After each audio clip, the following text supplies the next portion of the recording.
Hello students, हम BCom second year के banking and business economics group के second paper banking law and practice banking विधि एवं व्यवहार की 5 यूनिट में हमारा पूरा सिलेबस डिवाइडेड है और उसकी 3 यूनिट्स हम कंप्लीट कर चुके हैं।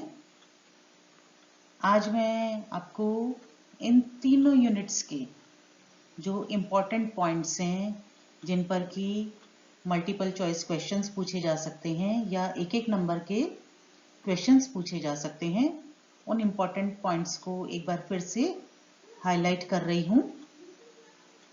ये जो इम्पोर्टेंट पॉइंट्स हैं ये 2 पार्ट में हैं। आज हम पार्ट 1 के बारे में डिस्कस करेंगे, जिसमें कि यूनिट 1 एंड सेकेंड यूनिट के इम्पोर्टेंट पॉइंट्स हैं जो कि इस प्रकार हैं। फर्स्ट यूनिट के इम्पोर्टेंट पॉइंट्स हैं।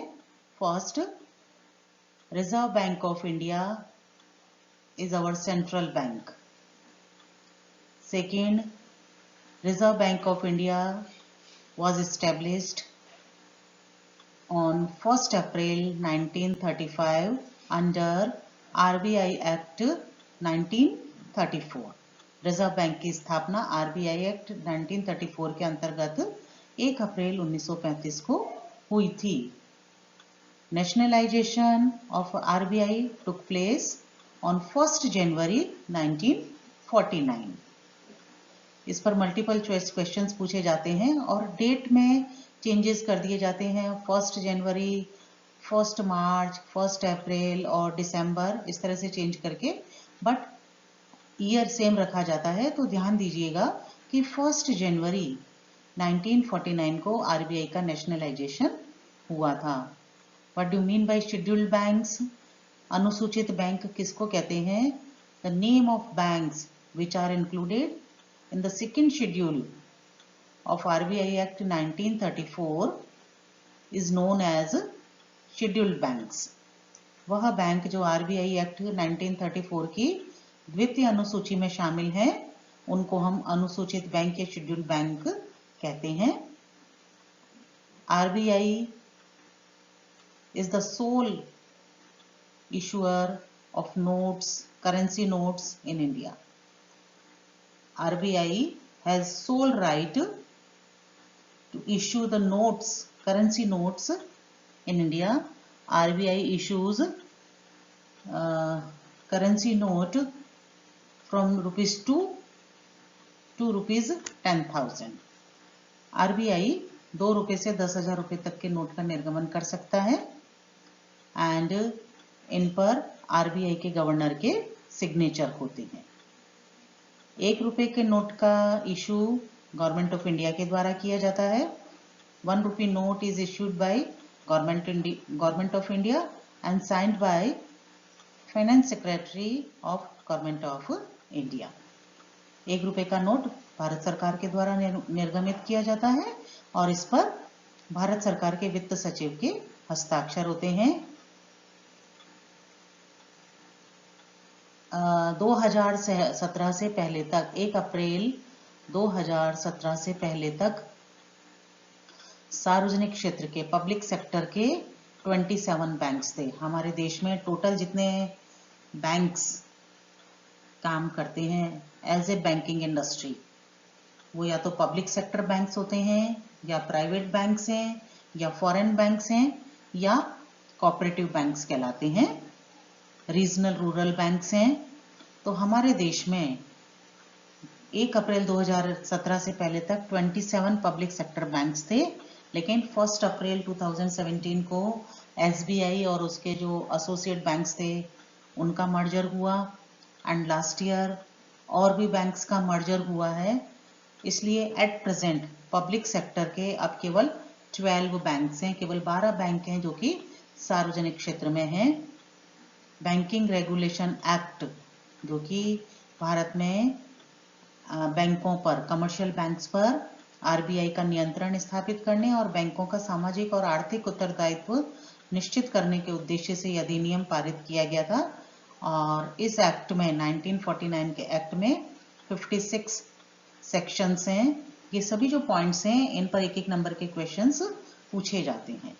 अभी इस अधिनियम में 2009 में इसमें अमेंडमेंट किया गया था, संशोधन किया गया था, और उसके अकॉर्डिंग आरबीआई को ये जो सहकारी बैंक्स हैं, कोऑपरेटिव बैंक्स हैं, उन पर भी कंट्रोलिंग पावर दी गई है। अभी तक आरबीआई को सहकारी बैंकों पर नियंत्रण करने का अधिकार नहीं था, लेकिन अब कोऑपरेटिव बैंक्स भी आरबीआई के नियंत्रण की, उसके रेगुलेशन के एम्बिट में आ गए हैं।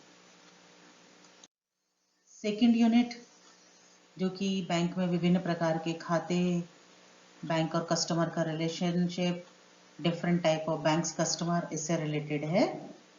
प्रत्येक संस्था जिसका main business accept deposit from the public and to provide loans to the public is bank. प्रत्येक वो संस्था जिसका मुख्य व्यवसाय जनता से मुद्रा के रूप में जमाएं स्वीकार करना एंड पब्लिक को लोन प्रोवाइड करना होता है, उसे हम बैंक कहते हैं। बैंक में 4 प्रकार के अकाउंट ओपन किए जा सकते हैं: current account, saving bank account, recurring deposit account and fixed deposit account. Current account and saving bank accounts are known as demand deposits, and recurring deposit account and FD accounts are known as time deposits. Bank को खाता खोलते समय KYC rules को follow करना compulsory है। KYC means know your customer. ये प्रश्न पूछा जाता है कि केवाईसी का फुल फॉर्म बताइए। आरबीआई एक्ट 1934 के सेक्शन 35 के ए के अकॉर्डिंग अगस्त 2002 में सबसे पहले केवाईसी रूल्स इशू किए गए थे। केवाईसी डॉक्यूमेंट्स कौन कौन से हैं? Passport, voter ID card, driving licence, MG NREGA, job card, Aadhaar card इत्यादि केवाईसी प्रपत्र, केवाईसी डॉक्यूमेंट्स कहलाते हैं। बैंकिंग ओम्बड्समैन किसको कहते हैं? बैंक लोकपाल को बैंकिंग ओम्बड्समैन कहते हैं। यदि आपके ने बैंक्स में डिपॉजिट्स दिए हैं या बैंक से लोन लिया है और आपके कोई ग्रीवेंसेस हैं, कोई शिकायत है बैंक से, तो बैंक के कर्मचारी या संबंधित बैंक का ब्रांच मैनेजर अगर 1 महीने के अंतर्गत आपकी शिकायतों का निवारण नहीं करते हैं, उस स्थिति में आप बैंक के ओम्बड्समैन से, जो कि बैंक का लोकपाल कहलाता है, उससे इसके संबंध में शिकायत कर सकती हैं। वह व्यक्ति जिसका बैंक में अकाउंट है is the customer of the bank. Who has account with the bank is the customer of the bank. Bank में we open account in the bank in 2 circumstances. One is to deposit the money and second is to borrow the money. Bank में जब अगर पैसा जमा करवाना है different accounts में तो हम बैंक में अकाउंट ओपन करते हैं, या अगर हम बैंक से लोन लेते हैं, ऋण लेते हैं, उस समय भी बैंक में अकाउंट ओपन किया जाता है। एफडी कम से कम 7 डेज के लिए और मैक्सिमम 10 इयर्स के लिए हो सकती है। 10 वर्ष से अधिक उम्र का व्यक्ति अपने खुद के नाम से अकेला बैंक में अकाउंट ओपन कर सकता है। बैंक और ग्राहक के बीच में सामान्य संबंध होते हैं और विशिष्ट संबंध होते हैं। बैंक के अपने ग्राहक के प्रति अधिकार और दायित्व जो हैं, उनको बैंक के विशेष संबंध कहते हैं। और अधिकार और राइट्स एंड ड्यूटीज के बारे में हम इससे पहले डिस्कस कर चुके हैं। बैंक का ग्रहण अधिकार, जिसको हम राइट ऑफ लियन कहते हैं, इम्प्लाइड प्लेज का राइट भी कहलाता है, is also known as right of implied pledge. विभिन्न प्रकार के व्यक्ति और संस्थाएं बैंक में अकाउंट ओपन कर सकते हैं। जैसा कि हमने पढ़ा था, माइनर, मैरिड वुमन, पर्दानशी महिला, कोई पागल व्यक्ति, शराबी व्यक्ति, illiterate person, blind person, Hindu undivided family, company, partnership firm, any college, any club, any society can open account in the bank. Trust, इसके अलावा हमने उनके बारे में पढ़ा था, निष्पादक एवं प्रशासक। तो ये सभी व्यक्ति बैंक में अकाउंट ओपन कर सकते हैं। जॉइंट अकाउंट ओपन किए जाते हैं बैंक में। विभिन्न प्रकार के व्यक्ति और संस्थाएं बैंक में खाता खोल सकते हैं। बैंक में खाता खोलते ही बैंक और कस्टमर के बीच में रिलेशनशिप शुरू हो जाती है और ग्राहक के पागल होने, दिवालिया होने, मृत्यु होने, ग्राहक के खाते पर गार्निशी आदेश या कुर्की आदेश जारी होने, ग्राहक और बैंक के द्वारा उचित सूचना देकर खाते को बंद किया जा सकता है और इस प्रकार से बैंक और ग्राहक के बीच में संबंधों की समाप्ति हो जाती है। Thank you.